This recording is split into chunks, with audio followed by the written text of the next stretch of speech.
Hello दोस्तों, आज के वीडियो क्लास 10th के सभी छात्रों के लिए बहुत ही महत्वपूर्ण होने वाली है, क्योंकि आज की इस वीडियो में हम जो झारखंड काउंसिल जैक बोर्ड द्वारा जारी जो हिंदी ए का 2025-26 का मॉडल क्वेश्चन पेपर है उसको वन शॉट रिवीजन करने वाले हैं।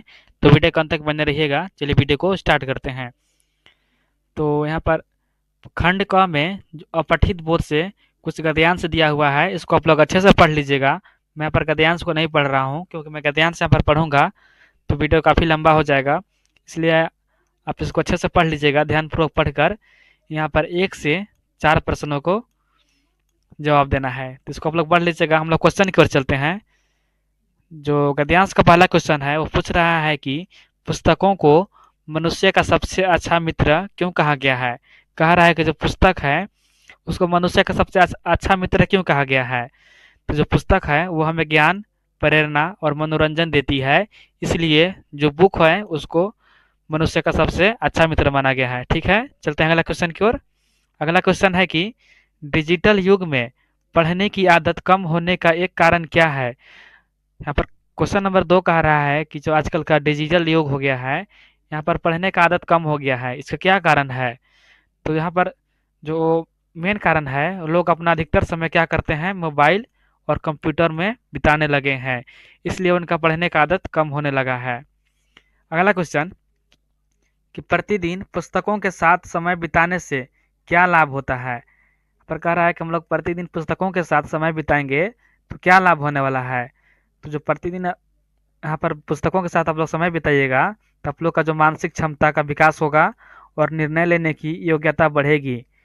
जो मानसिक क्षमता है उसका विकास हो जाएगा और डिसीजन मेकिंग पावर काफ़ी बढ़ जाएगा। अगला क्वेश्चन है कि ज्ञान जो ज्ञान शब्द का पर्यायवाची गद्यांश के अनुसार कौन सा है। यहाँ पर जो गद्यांश में दिया हुआ है ज्ञान शब्द, उसका पर्यायवाची शब्द कौन सा है। तो जो ज्ञान होता है उसका पर्यायवाची शब्द क्या है, शिक्षा दिया हुआ है। अगला क्वेश्चन है कि यहाँ पर अगला फिर से पद्यांश दिया है, इसको पढ़ लीजिएगा आप लोग। हम लोग अगला क्वेश्चन की ओर चलते हैं और क्वेश्चन नंबर 5 कहता है कि कविता प्रकृति संदेश में सागर से कवि हमें क्या सीख लेने को कहते हैं। तो जो सागर है उससे हमें कभी यही सीख लेने के लिए कहते हैं कि मन में गहराई लाना है। ऐसा नहीं है कि पर मन में गहराई लाने का कह रहे हैं, इसका मतलब है कि आप लोग अच्छे से एजुकेशन प्राप्त कीजिए। अगला क्वेश्चन, क्वेश्चन नंबर 6, कविता में पर्वत का संदेश क्या है। तो जो कविता है उसमें पर्वत का संदेश दिया है कि ऊंचाइयों और महानता पाना है, आप लोग पढ़ाई करके अच्छे मुकाम पर जाना है और महानता पाना है। यही हमें पर्वत से संदेश लेने के लिए कवि कहते हैं। अगला क्वेश्चन है कि सागर कहता है लहरा कर, यहाँ सागर किस गुण को अपनाने का संकेत देते हैं। तो जो सागर है वो गहराई को अपनाने के लिए हमें संकेत देते हैं। किसको अपनाने के लिए, गहराई को अपनाने के लिए।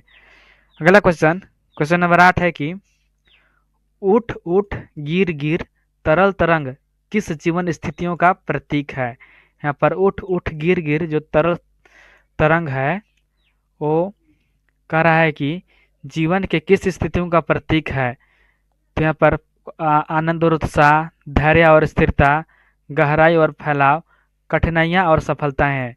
तो जो ये उठ उठ गिर गिर तरल तरंग का प्रतीक है, ये कठिनाइयों और सफलताएं का प्रतीक है। किसका प्रतीक है, कठिनाइयों और सफलताएं का। और यहाँ पर अगला क्वेश्चन व्याकरण से दिया हुआ है, तो चलिए इसको भी सॉल्व करते हैं। अगला क्वेश्चन है क्वेश्चन नंबर 9 की यदि तुम मन लगाकर पढ़ोगे तो परीक्षा में अवश्य सफल होगे, यह वाक्य कैसा है। कह रहा है कि यदि तुम मन लगाकर पढ़ोगे तो परीक्षा में अवश्य सफल होगे। तो कैसा वाक्य है, यह मिश्र वाक्य है। कैसा वाक्य है, मिश्र वाक्य है। अगला क्वेश्चन है कि मोहन पढ़ाई करता है और सोहन खेल में अच्छा है। आप लोग यहाँ पर पूछ रहे हैं यह वाक्य कैसा है। तो जहाँ पर भी और लग जाए और पूछेगा यह वाक्य कैसा है, तो आप लोग आंख बंद कर संयुक्त वाक्य मार देना है। और के एक पहले सेंटेंस और के बाद एक सेंटेंस रहे, तो यहाँ पर संयुक्त वाक्य मारना है। अगला क्वेश्चन है फल खाया जा रहा है यह किस वाक्य का उदाहरण है। फल खाया जा रहा है, कह रहा है यह किस वाक्य का उदाहरण है। तो यह कर्मवाचक उदाहरण है। किसका उदाहरण है, कर्मवाच्य का। अगला क्वेश्चन आकाश में बादल छाए हुए हैं इसमें बादल कौन सा पद है? तो जो बादल है वो संज्ञा है। कौन है? बादल कौन है? संज्ञा है। अगला क्वेश्चन, उसकी आवाज बिजली की तरह गूंज रही थी, यह कौन सा अलंकार है?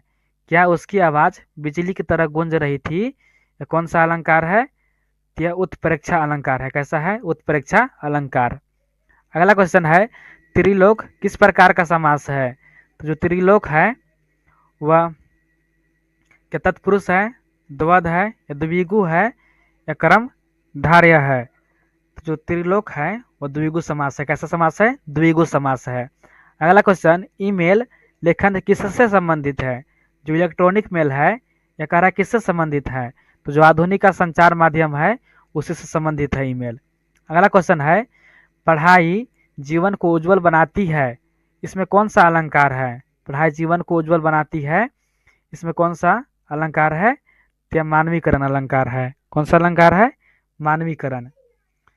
यहाँ से अगला क्वेश्चन पाठ्य पुस्तक से दिया हुआ है, यहाँ पर फिर से गद्यांश से दिया हुआ है, आप लोग उसको अच्छे से पढ़ लीजिएगा। हम लोग क्वेश्चन की ओर चलते हैं। यहाँ पर 17 नंबर क्वेश्चन कहता है कि लायुंग किस प्रकार की बस्ती बताई गई है? तो यहाँ पर कुछ पैसेज दिया हुआ है, इसको अच्छे से पढ़ लीजिएगा, इसी में आप लोग का सारा आंसर मिल जाएगा। तो हम लोग पैसेज को नहीं पढ़ रहे हैं, आप लोग अच्छे से पढ़ लीजिएगा। यहाँ पर कह रहा है कि लायुंग किस प्रकार की बस्ती बताई गई है?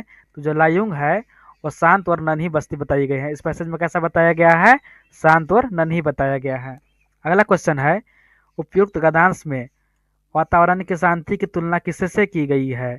जो प्रयुक्त गद्यांश है उसमें वातावरण की शांति का तुलना जो मंदिर की घंटियों और घुंघरुओं की रुंझुनाहट से तुलना की है। वातावरण की तुलना किससे की है? मंदिर की घंटियों और घुंघरुओं की रुंझुनाहट से। अगला क्वेश्चन है, यहाँ पर फिर से यहाँ पर पद्यांश दिया हुआ है, इसको अच्छे से पढ़ लीजिएगा। हम लोग क्वेश्चन की ओर चलते हैं। अगला क्वेश्चन है कि मृतक में भी डाल देगी जान का क्या अर्थ है? कह रहा है कि मृतक में भी डाल देगी जान, इसका क्या अर्थ है? तो हताश और निराश जो व्यक्ति है उसमें खुशी ला देना, यही इसका अर्थ है। मृतक में भी डाल देगी जान का अर्थ क्या है? हताश और जो निराश व्यक्ति है उसमें खुशी ला देना ही इसका अर्थ होता है। अगला क्वेश्चन है, धूलि धूसर तुम्हारे ये गात, पंक्ति में गात का अर्थ क्या है? तो जो धूलि धूसर तुम्हारे ये गात है, यहाँ पर गात का मतलब क्या है? शरीर है। क्या? बॉडी, शरीर।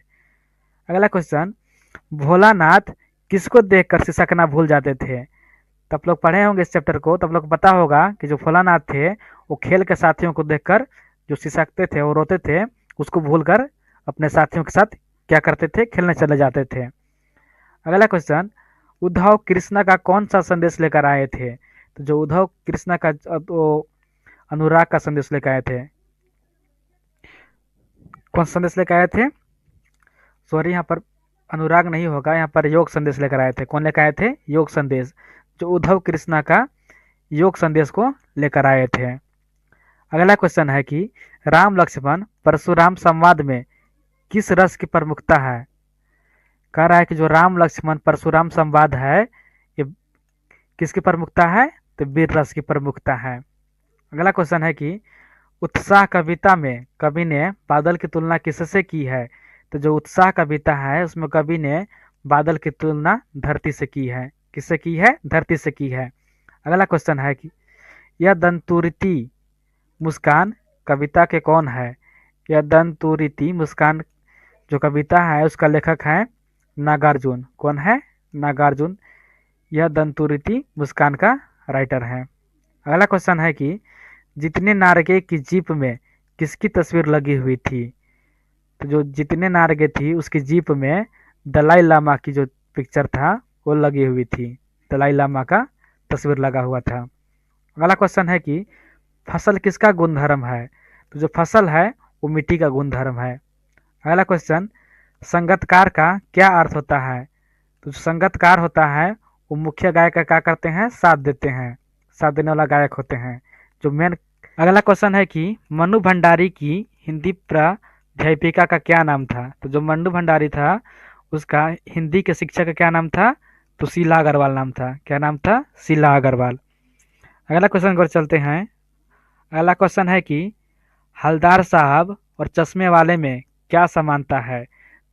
कह रहा है कि जो हलदार साहब थे और चश्मे वाला जो थे उसमें क्या समानता थे? तो जो दोनों थे वो दोनों देशभक्त थे। कैसा थे? दोनों देशभक्त थे। तो दोस्तों ये रहा आज के कुछ 30 इंपॉर्टेंट क्वेश्चन। अगर वीडियो पसंद आया हो तो वीडियो को लाइक करके चैनल को सब्सक्राइब कर लीजिएगा। फिर मिलते हैं एक नई वीडियो के साथ, तब तक के लिए धन्यवाद।